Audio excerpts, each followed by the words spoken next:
All right, I want to say Ashar Shabbath or Shabbath Shalom. Blessed Sabbath to the family of Israel. It's your brother, Priest Danyaahla, Lions of Israel, Maccabeestv Alliance Council. I'm just coming to y'all with a brief video today.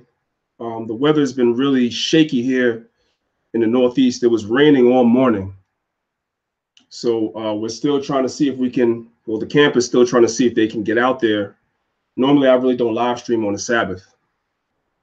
The camp is trying to see if they can get out there in the weather. If not, we're going to do a lesson on our camp channel, not on Maccabees. We'll do a lesson on our camp channel a little bit later, probably in another hour or two. So like normally, I don't live stream on the Sabbath. Usually, you know, we're at camp. Everybody knows what we do, right? But I took this as an opportunity because there's a lot going on in Israel. So I'm taking this as an opportunity to address a few things. Some of what I'm going to say today is probably going to offend some people. I'm okay with that. Everybody knows that as far as I'm concerned, I always try my best, and I'm not perfect, but I try my best. I'm just sharing the link on my Facebook page. Just give me 1 second. Everybody knows I always try my best to be a brother. Doesn't matter how long you've been in the truth. Doesn't matter how well I know you or don't know you. Doesn't really matter. Like I always strive just to show brothers brotherhood. Like when they meet me, you know, I always try to show brothers love and make brothers feel comfortable around me, etc., etc. But there's a lot of nonsense that's going on in Israel, you know. And I get inboxes sometimes about certain things, and I kind of just sweep it under the rug and I don't say anything, you know. And so I'm just going to answer basically about 3 or 4 questions that I constantly get. And one of them in particular is going to offend some people, but that's okay. I'm confident that as long as I'm speaking truth, then you just got to be mad. That's the way I look at it. You're just going to have to be mad. All right. Now, I'm going to start off easy. One of the questions I get a lot from people, they ask me about the King James PowerPoint I was supposed to do years and years ago. And, you know, every time that I'm ready to put the documentary out, I come across new information. And so I pull it back because I want to update whatever information I have. Now, there is so much information on the subject out there already if people just would open their minds and ears and look. I almost shouldn't even need at this point to do that PowerPoint because it's just out there. But I still get a lot of inboxes asking me when I'm going to do it. So I have been conferring with the elders, the captains, the officers in the camp as to how I'm going to put it out there. I'm not just going to put it out there. You know, we're discussing how. Am I going to do a lecture? Am I going to, you know, go to Joel's store maybe and do a lecture? Am I going to just do a live stream online? How are we going to roll it out? So we're still discussing that. Like I said, there's so much information on the subject already. There's really no rush. I didn't want to come out with a PowerPoint that pretty much says the same things that's already out there. There are books on this. There's 4- and 5-hour videos on YouTube on this. Like, this is a settled subject unless you just refuse to study. But I do have things in my PowerPoint that are not in nobody else's PowerPoint or on their website. And I wasn't going to do the presentation unless there was something original within my presentation that I could present that wasn't presented before. And so I feel like I found some things.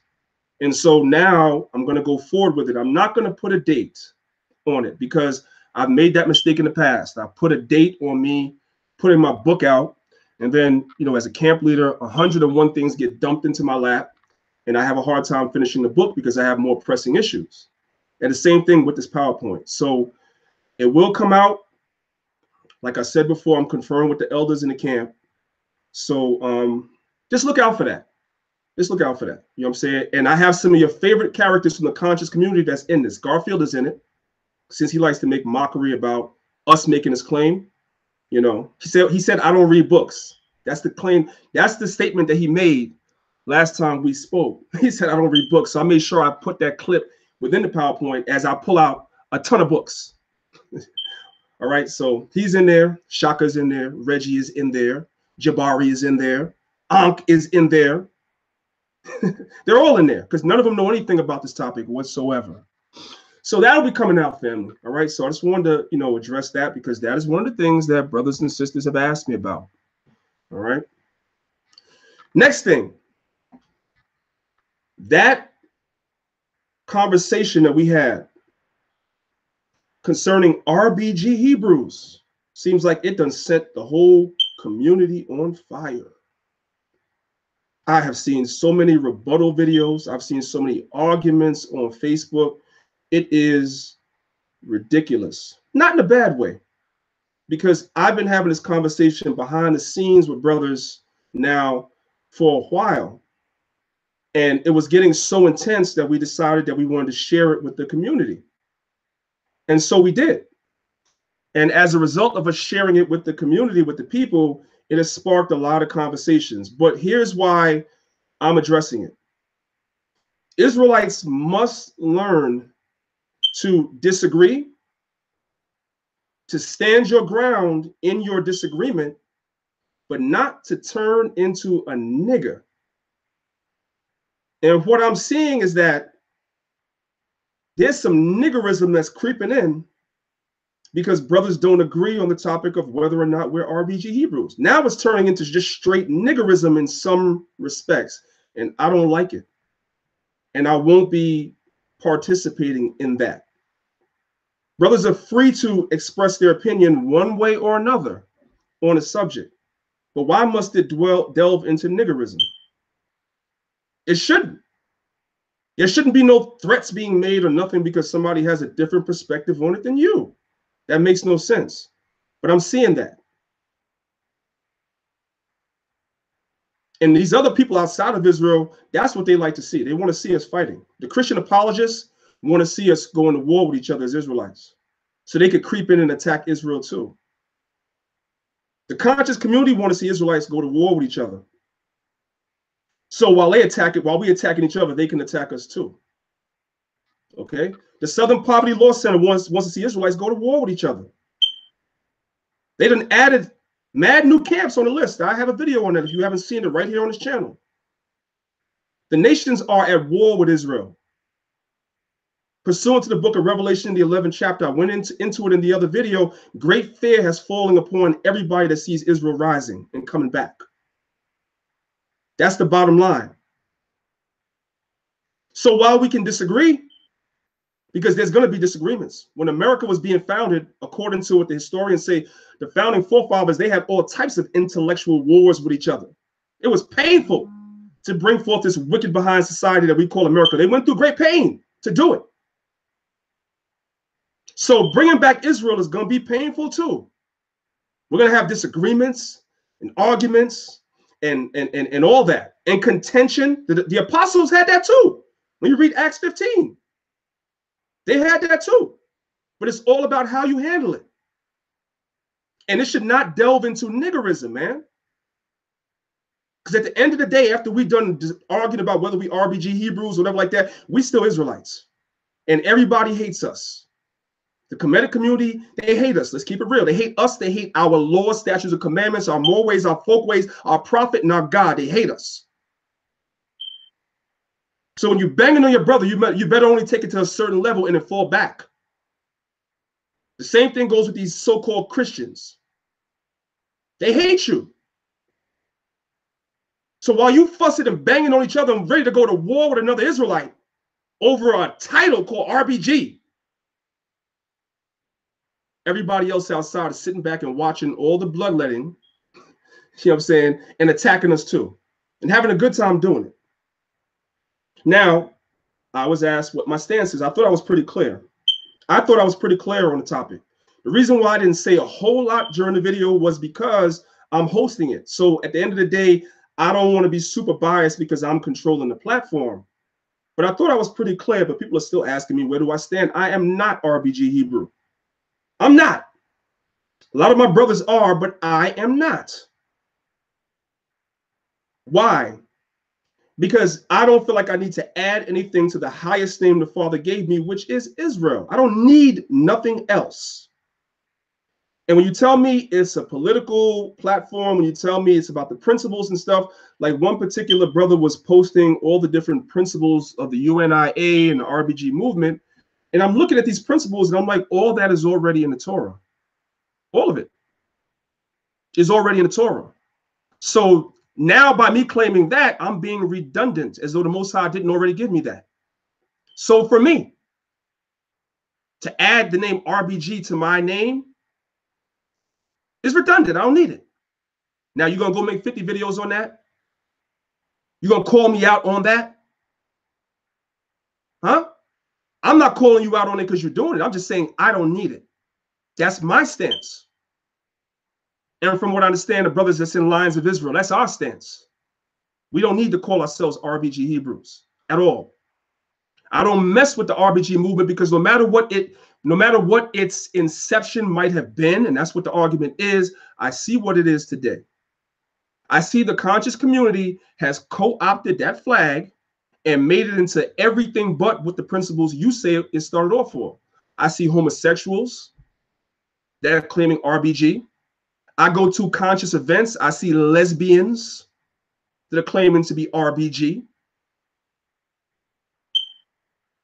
I see child molesters holding down RBG. I see RBG flags with onks on it and all that stuff like that. I'm not with none of that stuff.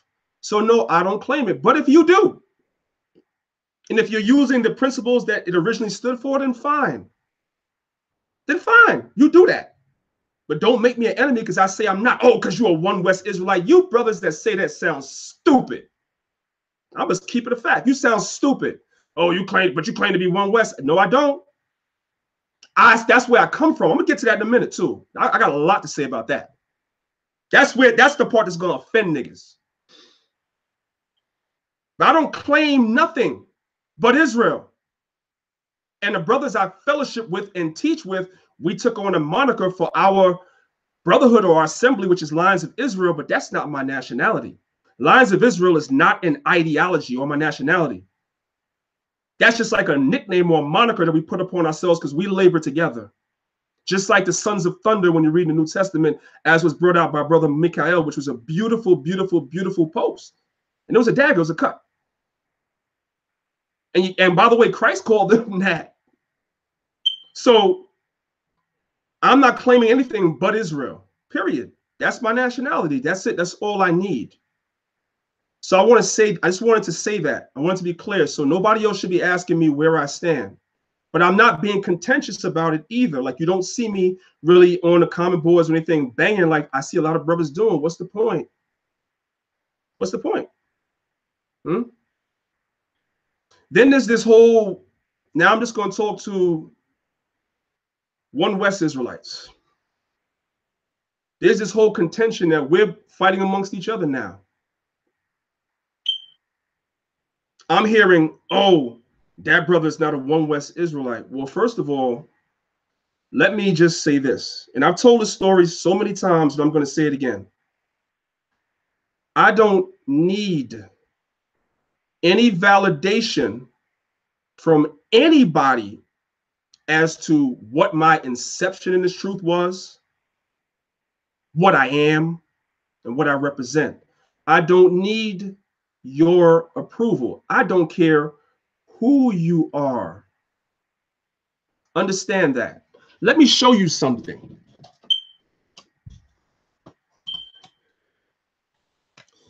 You can't really see this, but I'm going to show you. Can y'all see that? Hopefully y'all can see that. I know it's a little glare. Hopefully y'all can see that, right? Do y'all brothers know and sisters know what this is? If you can see on your screen, it says 1996. Let me bring it a little closer. Can y'all see it? There's a little glare. Hold on a second. Hold on a second. Maybe now y'all can see it. Let me see.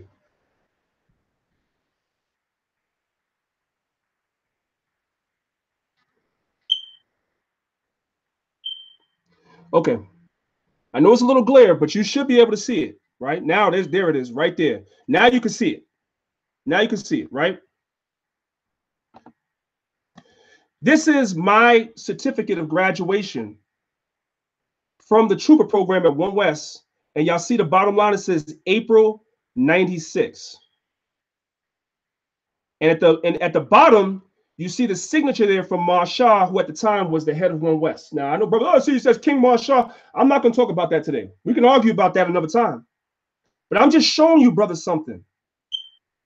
I graduated from the Trooper program at One West in 1996. I kept this. You know why I kept that? You know why I kept that? A lot of y'all don't know what the Trooper program is, especially those of y'all that come into the truth the last 10 years. When the Trooper program first came out in 92, really that January 93, it was a 2-year program. The majority of you dudes that's coming into camps now, y'all doing 6 months. We did 2 years. 2 years. And we had to be in class 4 times a week. Most of y'all brothers only go to camp on Saturday. We had to be there Sunday from 10 in the morning till 7 at night. Mandatory every Sunday. And brothers took attendance. We had to be in class Thursday night. Mandatory. You had to be in the class on a Sabbath. Mandatory. They took attendance. Okay? You had to go to camp. All right? You had to do all this stuff like that for 2 straight years before you graduated. And this is before half of y'all even knew what an Israelite was. Where was you in 90, 92, 93, 94, 95, 96? And you coming out telling brothers, you not Israel, you not this, you not that. That's the original UPK, the actual address. That's where that took place at. That's where that took place at. And you got brothers telling me that I'm not that? Are you crazy? Who are you? I knew the elders. I used to work for Yeshaya. Y'all just heard about him. I used to work on the oil tables on 149th and 3rd Avenue in the Bronx. Marshall, who was the head of the school, lived in the Bronx. And he would come out to 149th Street and 3rd Avenue and stand out there with myself and Banlawaya for hours, encouraging us to open up camps and go abroad and teach, leave New York and go spread this gospel somewhere else. That's the inception of why do y'all think the Trooper program was set up at One West to begin with? The Trooper program at One West was set up by Marshall. It was his idea with the inception of that as soon as brothers graduated from the program, they were supposed to ship out to other states and other countries and spread the word. What you see happening now, his vision was for that back in 92. And so when brothers graduated, Marshall encouraged us to go do that. He encouraged us to open up camps. And that's from one of the founders of the school. Now you got brothers popping up telling me, well, you have no, who told me? I got authority from the right person. I got authority from one of the founders. I learned under the 7. I learned under the 7. I came into Israel in 1992. When I came to school, the 7 was still intact. So ain't no other brother, no general, none of these dudes is my teachers. They were over me in rank, but they're not my teachers. Okay? So I got to say that. So all this crap about, so the reason why I'm going into all of this, because I get inboxes from brothers saying this person said this and this person said, I don't give a damn what they said. I really don't. There's a reason why I don't get into arguments with brothers about none of this stuff, because I'm not arguing with you. I know and you know that you had nothing to do with the school back then. Nothing. You don't know what happened. You know what you heard. Period. So I got to be real. And if you offended, oh well. Oh well. I'm still a brother to brothers. I still show love to brothers and stuff like that, but I don't need nobody's authority. And let me say something else too. because I've been meaning to say this for a while, and I've been going over this with my camp. We got to read scripture in context. 1 Corinthians, the first chapter, is a scripture that's being used as a weapon against other Israelites. It's being used as a weapon. We're being told that when we read 1 Corinthians, the first chapter, that's saying that everybody got to be up under one school. Now, in reality, would that be nice? It would be nice. But there's a lot of history behind that why we all not. I'm not going to get into that right now. But when you read 1 Corinthians, the first chapter, in its proper context, you're going to find out that there were different churches that Paul was writing letters to. You have the church at Corinth. You had the church at Galatia, the church at Philippi, the church at Ephesus, etc., etc., etc. There were different churches. When Paul was addressing the church at Corinth, he was addressing a situation that was going on within that specific church. And within that specific church, you had factions and divisions and Israelites in that church fighting against each other in that church. And so he was addressing that situation in that church. That's what that's talking about. It's not saying that if I'm a member of Lions of Israel and you got AOC over here, that we can't deal with each other. No, we can still be brothers. Those brothers are laboring and doing the work over there. I'm laboring and doing the work over here. We're teaching the same thing, and we're all doing it for the edification of the Most High in Christ to our people. So there's no division. That's why you see you have a Maccabees Alliance Council. That's why you see you have a Mashara Yasha Allah, because there is no division amongst us. We are coming together as brothers. But that verse is not saying that we all have to be up under one individual or one individual camp. And there's several camps that's doing that. And it's off because that's not the context of that chapter. It's not. You got to read it in its context. I am of Paul. I am of Apollos. All these people arguing and bickering within the same church. And Paul was addressing that situation in that church. So I'm not going to allow brothers to use that as a weapon to try to say that the rest of us are illegitimate. That's nonsense, period. So I got to be real with that. And again, if brothers is offended, so what? I'm speaking truth. Now let's move on to the next thing. Oh, by the way, let me just say this too, man. I've told this story before, I'll show it again. These brothers right here are the brothers that brought me into the truth. These dudes right here. I've said the story many times. I came into the truth through music. I was doing music. I was doing rapping, me and my partner. And these brothers right here, Grayson and Jason, y'all can see it right here. These brothers were signed to Atlantic Records. That's how I found out I was Israel. Because prior to this, I was doing the 5% thing. That's what I was doing. And these brothers were Israelites, even though they were in the music industry, they were Israelites. They were some of the first Israelites in the music industry. And we came across them because those brothers was doing, one of the brothers, the brother Jason, was actually producing our demos, me and my partner. That's how I found out about the truth.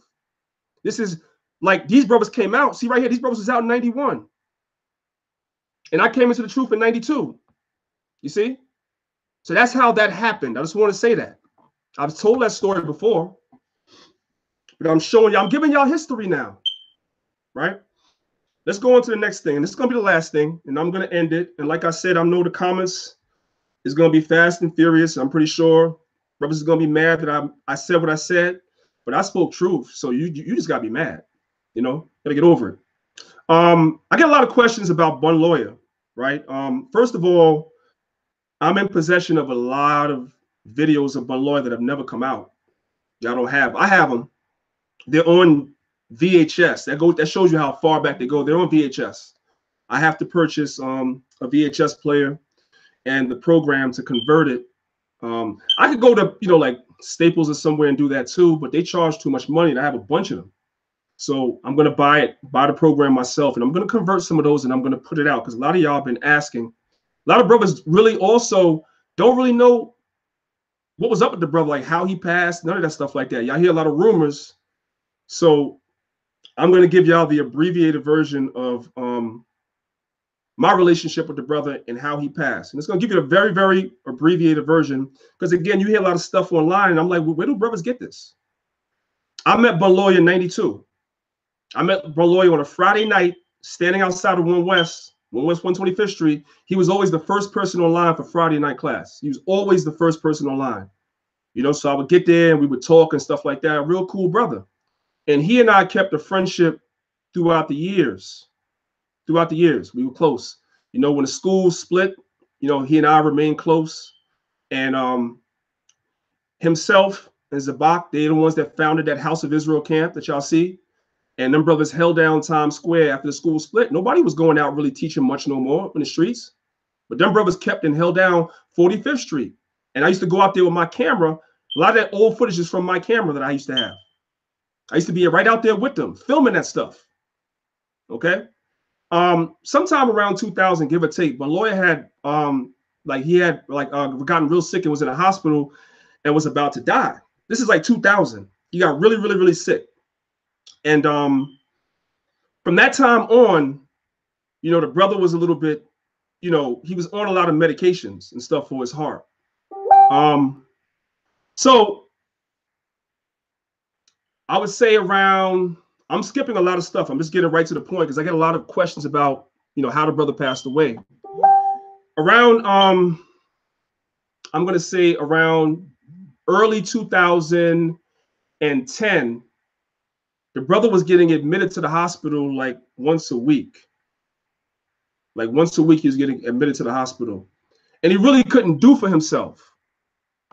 So what happened was Banlawaya asked me to move to Brooklyn to stay with him. So I went and I actually moved in with the brother and I stayed with the brother. The brother had like a 1-bedroom apartment. So pretty much I was living in the living room, but I stayed with the brother because I was concerned for him because he was in and out the hospital a lot. Y'all wouldn't know about all them videos y'all see of him on the street, but the brother was really sick the whole time. Okay. And he'd be in and out the hospital all the time. So like I'm cooking for the brother. I'm going food shopping for the brother. Like I'm just the ear there when the brother's, you know, sad, when he's depressed, when he's crying, when he's this, when he's that about his health. I'm there as a brother. You see what I'm saying? To make a long story short, after a while, as a man, like I can't stay here no more, brother. Like I wanted to leave. I'm like, brother, you know, I understand you're sick and I'm still going to check in on you, but I can't live here no more. I can't. You know what I'm saying? I'm a man. I need to be on my own. You know, I'm a father. If I have a woman or whatever, you know what I'm saying? Like, this is not working. The brother did not want me to leave. He didn't want me to leave, but I left anyway. Not fully. What I did was I got my own place, but I still kept the key to his place and I would go sleep there some nights. But he kind of picked up on it that I was kind of like not coming no more. And I could tell like it was breaking his heart. But I need to do what I need to do as a man. Anyway, I'm skipping a lot of stuff. I'm just getting right to the point of how he passed. So like towards, I would say, the end of 2011, the doctors told Banlawaya that he needed to get a defibrillator because his heart was really weak. His heart wasn't pumping blood to the rest of the body like it's supposed to. So his heart was really weak. They wanted to put a defibrillator because they felt like he was going to have a heart attack, right?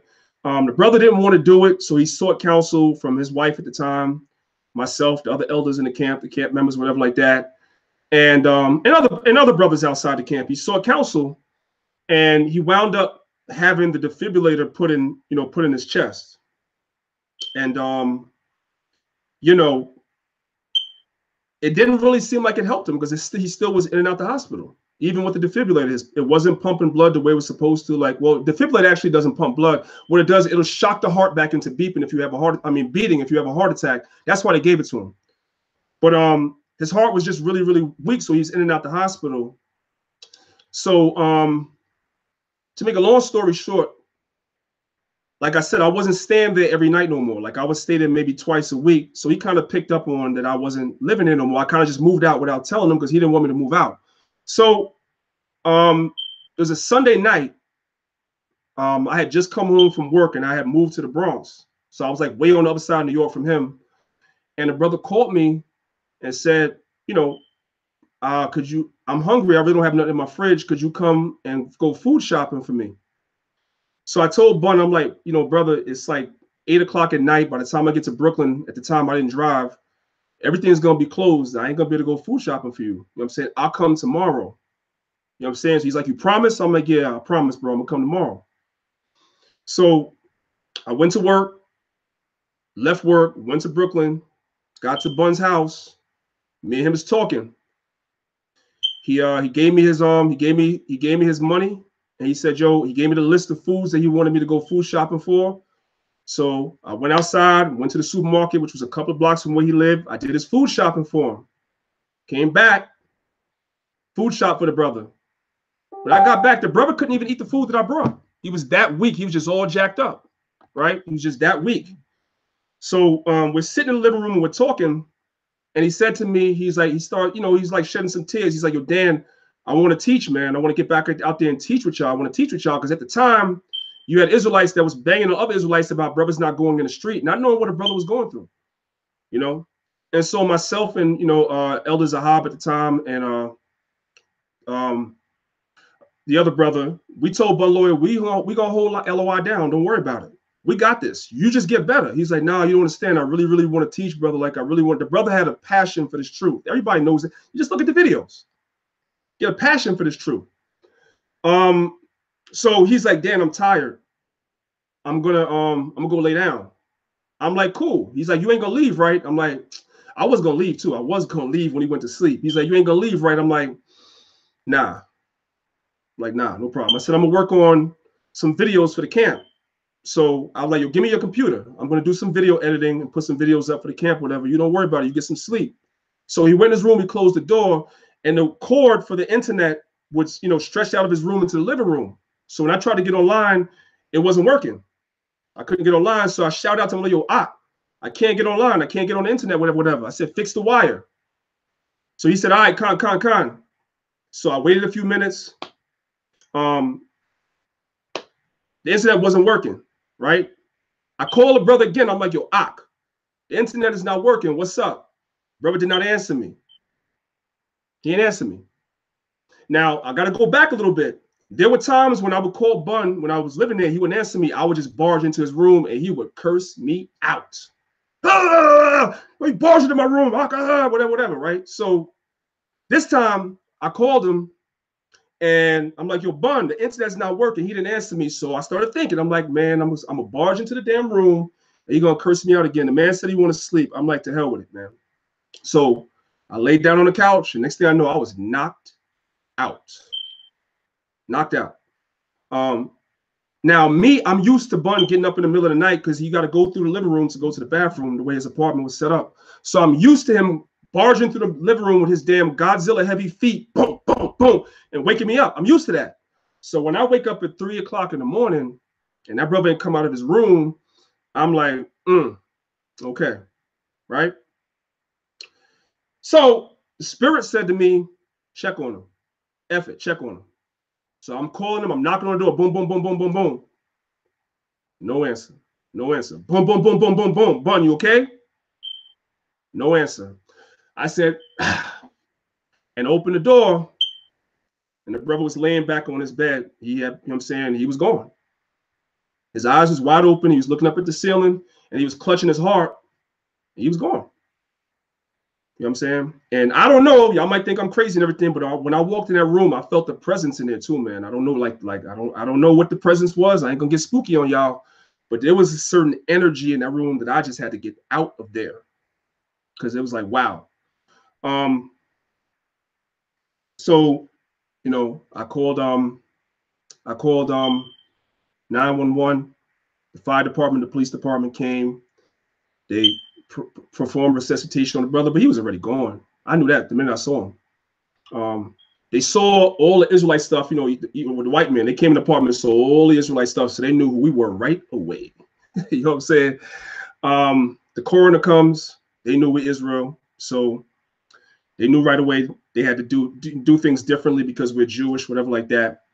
And that's pretty much the story of how the brother passed away. The Most High had mercy on that brother. I just want to say that. For you to pass away in your house, in your room, in your bed, that's mercy. The Most High could have took his spirit the night before when I said I'll come tomorrow. Most High didn't do that. I could have been like, brother, I ain't coming over to the weekend. He could have laid in that apartment and been gone for days. And, you know, after somebody's passed for a certain amount of days, there's a certain smell that comes and stuff like that. The Most High preserved that brother so that I could be there in the next room so that when he passed, he wouldn't experience none of that stuff. So the Most High had mercy on that brother. And the last conversation that brother had was about doing the work. So don't let nobody tell you nothing about that brother that's negative. We all fall short in some way or another. The brother had a lot of flaws, but so do I, and so do you that's watching this. So what? The brother died literally doing this work. And we have continued the work on since then. Because a lot of people thought Lions of Israel was going to fall apart when Bun passed away. But really and truly, Banlawaya was never running the camp. He was the face of the camp. But you had other brothers behind the scenes that was the glue that kept the thing going. That's why it's going today. So that's pretty much how the brother passed away. Because I get that question a lot, you know. So now you brothers and sisters know how it happened. The brother was sick for at least 12 years. He had a bad heart situation. And it kind of makes me segue somewhat into, and I can say this because that's my brother. You know, I had many, many wars with him about his diet. The brother's diet was horrible because he did not know how to cook. And so I would come there and I'm like, brother, you have a heart problem and you eating mama's fried chicken and this fried chicken and biscuits and dumplings and all types of crazy stuff in the kitchen. And I would chew his ass out and he would get mad and I did not care. So we had many wars. The brother threatened to throw me out of his house many times, but then turn around and be like, don't leave, because he was scared he was going to pass. But he didn't, while I was there, he didn't want me getting on his behind about his diet, but that's the trade-off. So what did I do? I would cook for him. I used to be his cook. And he got comfortable. He wanted me to cook every day. I'm like, brother, I ain't your rib. You know what I'm saying? You got to learn how to cook too. But yeah, man, you know, that goes into the whole conversation that we could have before I end out on this on diet. Israel, our diet is disgusting. Let's keep it real. Just because the Most High says that certain things are lawful to eat, it tells you in the book of Sirach, man, about gluttony, man, about too much dainties and too much meats and processed foods and all that stuff like that. Every time I turn around, I'm hearing about somebody else getting cancer. It's all related to our diets. It's all related to what's going on in our gut and our colon and our stomach. Israelites don't know nothing about flushes. You should be flushing on a regular basis. If you're eating processed foods, lots of meats, cookies, ice cream, all that stuff that you say is lawful, you should be doing flushes to flush all that stuff out, because that stuff stays in your gut and your colon. That's why you end up with colon cancer. There's not proper circulation going through your body of your blood. That's why you have a stroke or a heart attack. You're eating at the wrong time of day. You're eating right before you go to sleep. There's just a lot of stuff that we're not doing right, and nobody's teaching Israel these things because we're too busy banging on each other about whether we're RBG Hebrew or not, whether we're One West or not, when there's information that we can glean from each other. You can learn from everybody. Don't you know that? You can learn from everybody. Nobody has all the answers, but together we have all the answers. That's why I always bring the scriptures out. It's written in Isaiah 34:17. The Most High said he divided the prophecy by line. Israel, do y'all know what that means? The Most High did not give all the prophets everything with the exception of Solomon, Moses, and we believe Christ. Outside of those three, the rest of the prophets did not know everything. They knew their portion, what the Most High gave them. The Most High showed Daniel 4 beasts. Daniel described what 3 of them were.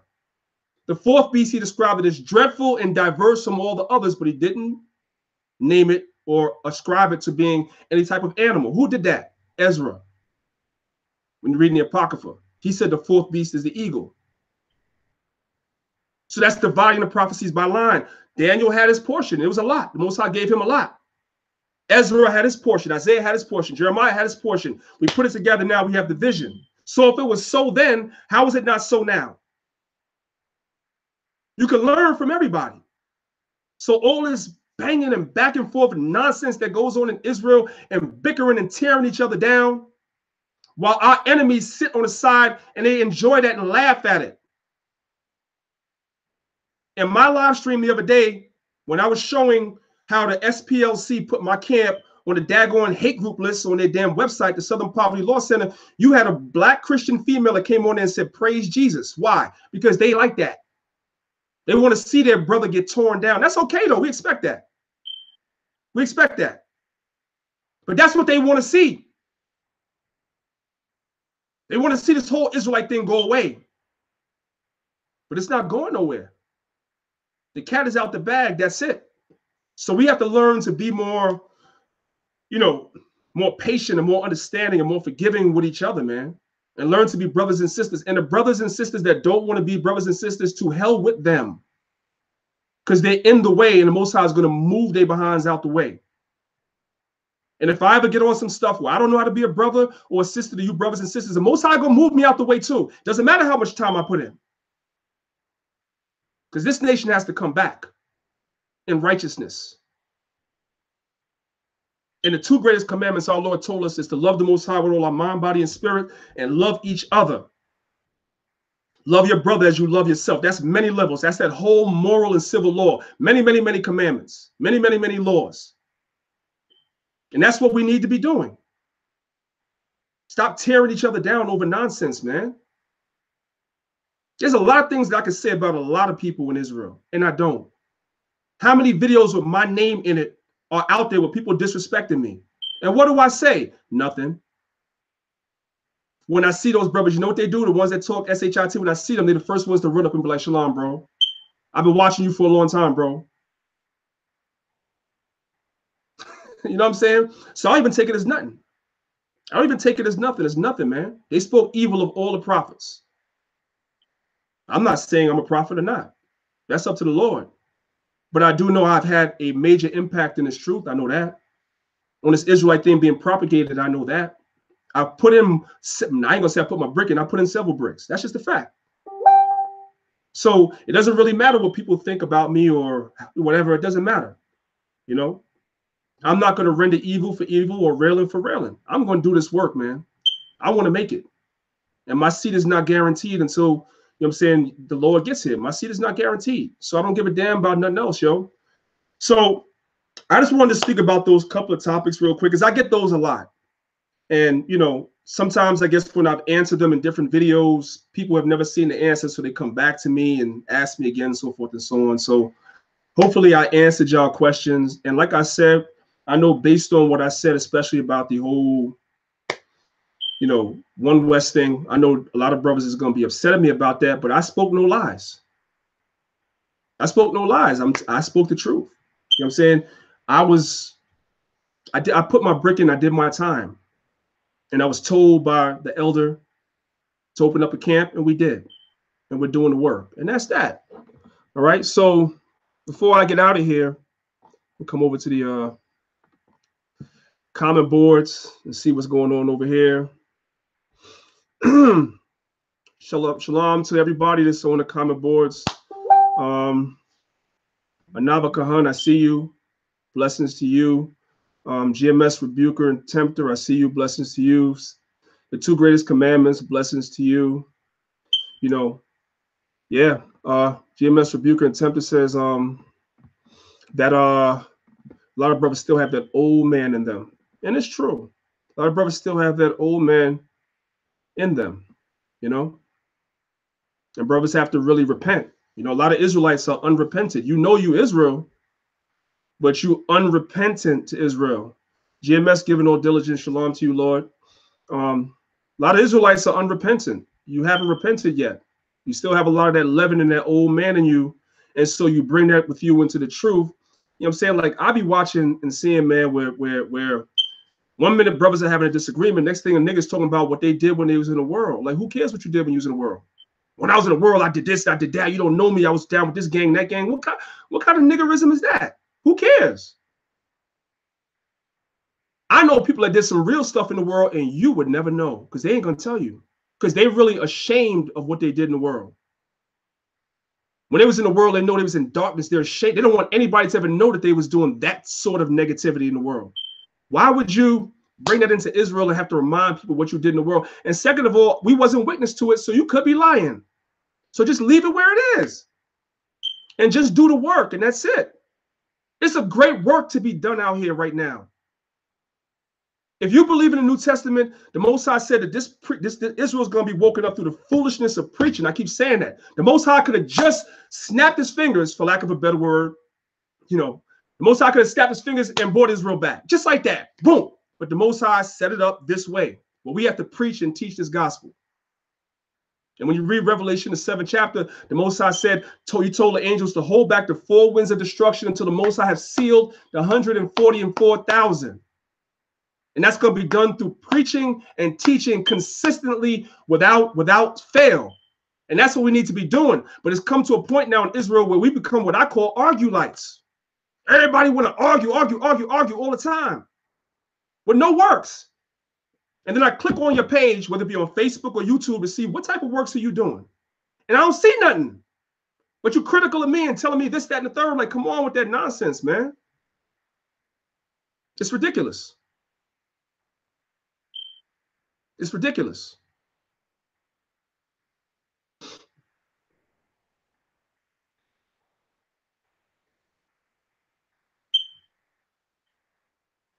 I'm just looking at the comment boards for a second, y'all. Yeremayahu Yehuda, shalom to you as well. Victor Alvarez, shalom to you as well.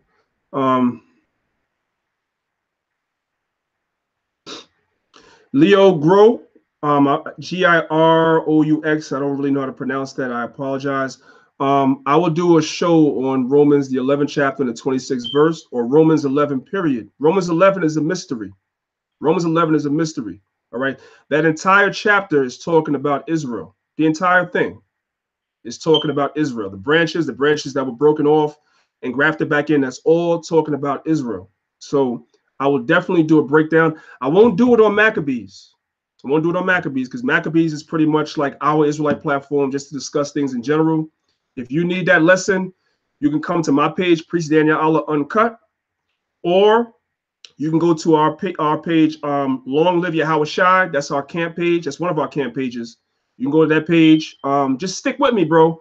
Just keep checking in. We'll definitely do a breakdown on Romans 11. Definitely the whole chapter for everybody's edification, because that's all talking about Israel. Okay? Not a problem. Big Magic 6112, shalom to you. All right. Anyway, family, so like I promised y'all, I'm not going to be long-winded. I think I've probably already been on for about an hour already, if I'm not mistaken, or somewhere within that range. Hopefully, you know, you brothers and sisters will have got something from what I said. Augustus came, my man. I see you, Lord. Hopefully y'all got something from what I said.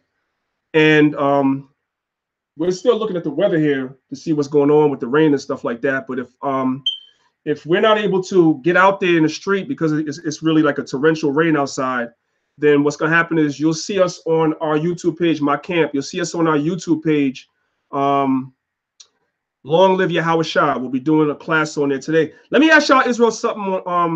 Let me ask you Israel something, because Israel's into this whole pop culture thing. Y'all into the whole pop culture thing. Everybody on the comment boards, if you saw that Childish Gambino video, hit 1 on the comment boards. Who saw the Childish Gambino video? Hit 1.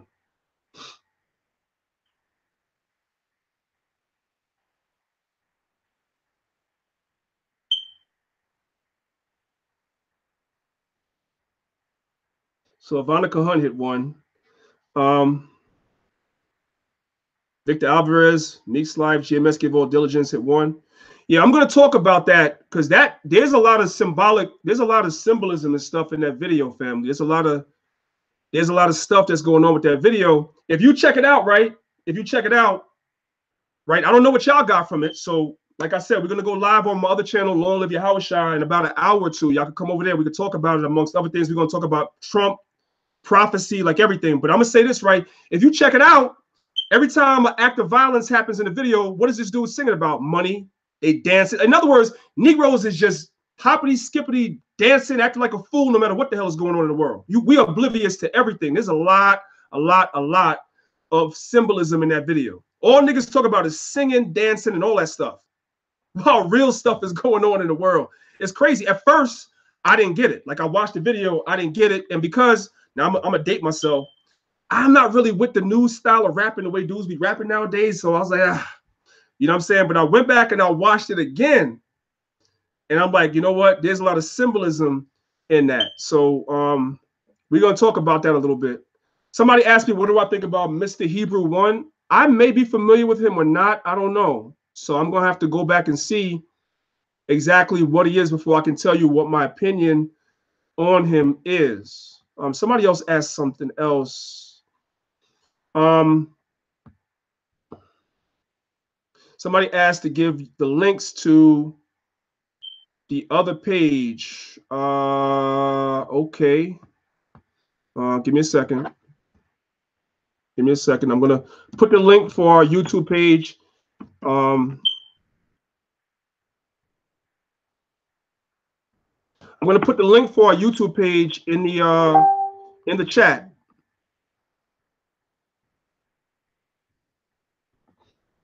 And you brothers and sisters can go to our YouTube page and you could subscribe, so that way you get the message when we're going live, because we will be going live later on. So as a matter of fact, I see my Captain McGunn. I didn't even know, he didn't tell me. He did something on this already, but we're going to touch on it again. Let me put this in the chat for y'all real quick. Oh,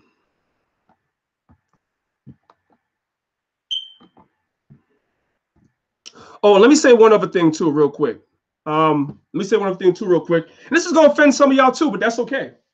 I mean, I'm on a roll, so I already offended some of y'all. See, I put the link to our page inside the chat. I'm gonna put it again. Okay. This is gonna offend some of y'all too. You a lot of y'all dudes, this daggone Negro only Israelites, a lot of y'all, man, are causing a lot of division in Israel too. A lot of y'all brothers is doing that. And I got a problem with that. I'm gonna tell you right now, I have a problem with that. Then when I ask y'all, why do you say Native Americans was Mongoloids, whatever like that? This is your argument. Native Americans and the people that were over here are all Mongoloids, all this other crap, right? Now, when I ask y'all about all the archaeology that's been found in the Americas about the Native Americans, it's like the answers I get from y'all is just like, y'all don't give a damn about the archaeology.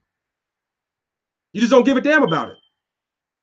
It's just like you hate the tribe so much that you don't give a damn about what the evidence shows, right? We can deal with linguistics, we can deal with archaeology, anthropology. Y'all don't want to hear none of that. You want to hear about some daggone DNA test that they did that said that the nations are related to they're Mongoloid, right? And then, like the brother said, GMS Rebuke attempted the whole 12 tribe chart thing. Can I talk about the 12 tribes chart thing for a second? I'm glad you brought that up, King. I'm glad you brought that up. Let me talk about the 12 tribe chart thing for a second. I've been saying this to my camp for a while because it comes up from brothers in my camp. So let's talk about it for a second. I know a lot of y'all don't subscribe to the 12 tribes chart. I know that. I've been hearing it. You see what I'm saying? Let me explain to you about the 12 tribes chart really quickly. At no time, from my recollection, did Ariah, when he came up with the chart, because we know he did Ariah ever say that the people on the chart are the only Israelites? Yet every time that I see somebody say something, y'all like, well, what about the Israelites that scattered in Africa? And what about the Israelites that scattered in Asia? And what about Isaiah, the 11th chapter? We have never claimed that the people on the chart are the only Israelites. As I tell my camp, and I'm going to explain this to you, brothers and sisters, the reason why we need a 12 tribes chart, first of all, is because Ezekiel 37 says there would be one. So if we get rid of the one we have, what are we going to replace it with? That's my first question. What are we going to replace it with? The scriptures say we should have one and people should see it and ask us questions about it. That's first. Secondly, the Israelites in the diaspora over here in the Western Hemisphere, we completely lost our heritage. Completely. We didn't know who the hell we are. They completely stripped us of all of our mores, our folkways, our customs, our laws, our statutes, our commandments, our God. We were completely stripped of that. So what the chart does, it is a guide or ensign to bring Israel back into the knowledge of the fact that they're Israelites in the Western Hemisphere where we lost it, as opposed to Israelites that might still be on continental Africa today. A lot of those African tribes still have semblances of their Hebrew culture still. When you go to Ghana and speak to certain tribes, they still have oral traditions of how they came there in 70 AD. So they still know. Over here, we don't know. That's the purpose of the sign. That is not to say that you're not going to have Israelites that's going to be gathered out of all the nations that spoke about in Isaiah the 11th chapter, because we know that. We know that. You don't know that we know that, but we know that. And we tell you, brothers and sisters, that. But y'all want to be contentious. So, all right, let me say this, right? Yahweh the Pizzle, I'm going to ask you, right?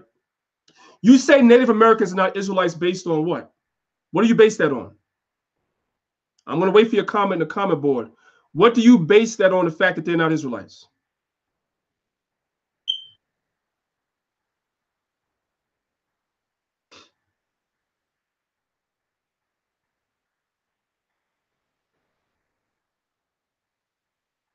And while you type in, I want you to explain to me about all the anthropology that has been found. Yes, Big Mac 6112. Yes.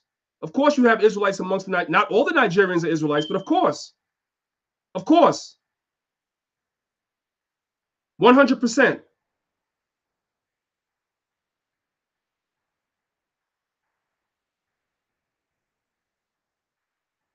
I need to know, what do we do with all the archaeology, anthropology that have been found over here? Okay.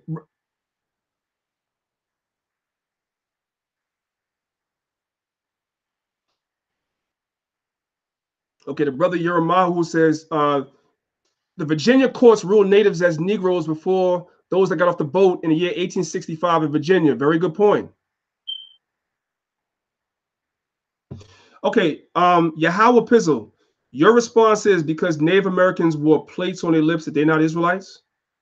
Okay, all right, fair enough, right? So now my question to you is, I'm going to ask again.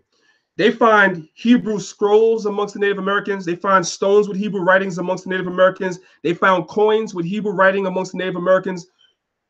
What do we do with their language, their customs? There's a lot of cognates in their languages that go back to the Hebrew language. What do we do with all that information? We just throw it out the window because they have some plates in their lips, some of them?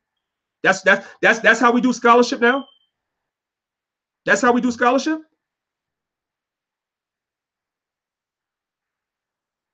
Help me out. This is the same answer I get every time I talk to you brothers that say that. And I don't hate you, Lord. I'm just being honest. This is the same answer I get from all of y'all, because they have plates in their lips and they're mongoloids. We don't give a damn about the archaeology. The archaeology is from the West Africans who, can you prove that? The archaeology is from the West Africans who reached long before the Europeans. The coins were brought over by them. Give me a source. Yahweh Pistol, give me a source. Give me a source for that. I hear you. Give me a source. Where can I give me a primary source that I could go see that the West Africans were the ones that brought that here? I'd like to see that.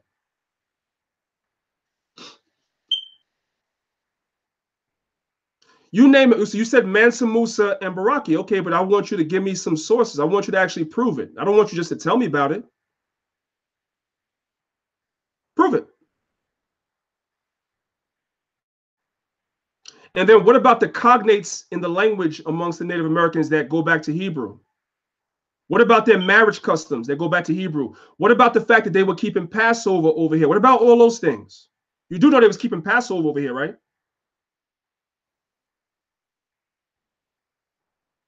You do know that they had the 7-year thing with the land where they rotated the land. You do know about all those things, right? They wore fringes. They had a lot of Hebrew customs amongst them. So what about all those things? We're going to ignore all that and just say, you know what, they were Mongoloid. And you know why you do that? Y'all do that because y'all go by phenotype. Phenotype does not denote whether somebody is Israel or not. Y'all brothers got to come out of that. You got to stop looking at somebody phenotypically and be like, they're not Israel because of what your eyes tell you.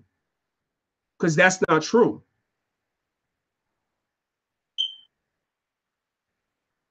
Right. Chris Mercado, aka Captain Tahan, says you would be really good to go to the Native American Museum in Manhattan and really look at some of that stuff.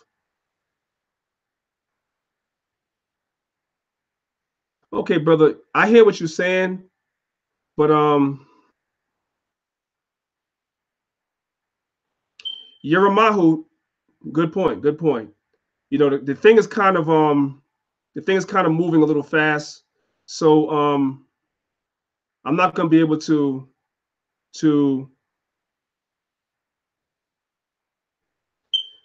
okay, so you're asking me to explain the pyramids in America. I don't know what you're trying to get at with that comment, so I can't really explain it because I don't really know what you're trying to get at with that comment. But what I can tell you in the meantime, while you explain that, is it doesn't take away from the fact that in addition to the archaeology and anthropology, the customs of the natives are Israelite customs. You can't get it's put it like this. If you put all the evidence on a scale on one side and what you're saying on the other side, the scale on the side of them being Israelites would outweigh that by far, bro. That's a fact. That's a fact.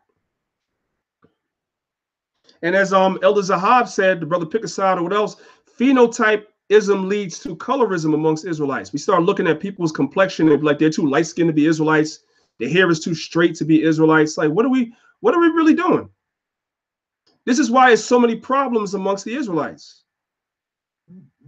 This is why. The Most High, look, man, the Most High is gathering all 12 tribes. All 12. The Most High is not leaving nobody out. So, as much as y'all don't want to acknowledge that these brothers are Israelites, they're Israelites, man.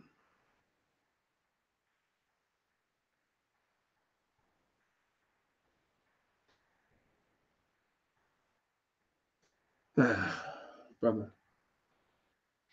Let me explain something to you. You said that pyramids are Hamite customs, but the Hamites use other nations to build the pyramids for them. So the other nations, including Israel, we would understand how to build them because why? Because because we built them for them. So that's not really proven anything. And also remember, we spend hundreds of years. What Israel has to understand, we spend hundreds of years in captivity under each one of these nations. So how will you not find some of their customs amongst us? Even if you see people that have so-called Hamite customs amongst them, that doesn't rule out that they're not Israel. Because Israel spent hundreds of years in different captivities. We picked up the customs here in America. We keep American customs, but we're Israelites. So what does that prove? That doesn't prove anything because they built some pyramids over here. They got to be Hamites. Come on, brother. That's not how you do scholarship, bro. You're just making an assumption. We don't do that, man. Anyway, I didn't even expect for this to even degenerate into this, but you know what? This is good though. We need to have these conversations. Like I said, that conversation that we had the other day, about the so-called RBG movement in Israel, and now this is a conversation we're going to have too. Most likely, I'm going to have this conversation on Maccabeestv TV as well, where we're going to make okay, but see, Yahweh Pizzle, right? You saying that what makes them Israelites isn't it through customs? And you go and have you ever read History of the Native Americans by James Adair, Yahweh Pizzle? When you ask me the customs, their customs that make them Israelites. Absolutely. Absolutely. They had those customs. You could point out one or two customs or maybe 5 or 10 customs amongst them that may not have been Israelite customs. But again, when you are dispersed amongst other nations, it's only a matter of time if you're not keeping the Most High's commandments where you might start picking up the customs of the other nations. Our people are doing that right here in America right now. When the time comes, Lord, I'll invite you on to be on that discussion. No problem. No problem.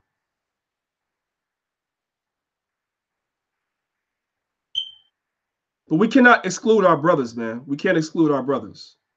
And another thing too, man, Somebody said to me, let me address this too really quickly. While I'm, it just comes to me as I'm sitting here. I keep hearing the Native Americans are not Israelites because they had slaves. The Native Americans are not Israelites because they had slaves. If you've heard that before, hit one on the comment board, because I hear that a lot. The Native Americans are not Israelites because they had slaves. Like, sometimes the excuses that brothers give is just crazy to me. If you've heard that as the explanation, hit one on the comment board.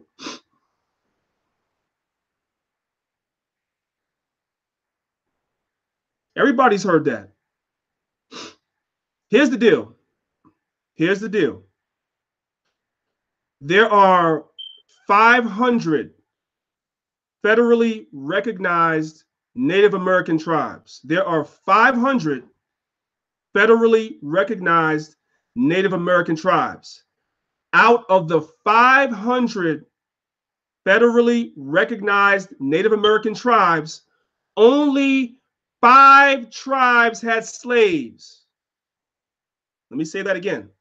Out of the 500 federally recognized Native American tribes, only 5 tribes had slaves. That's less than 1%.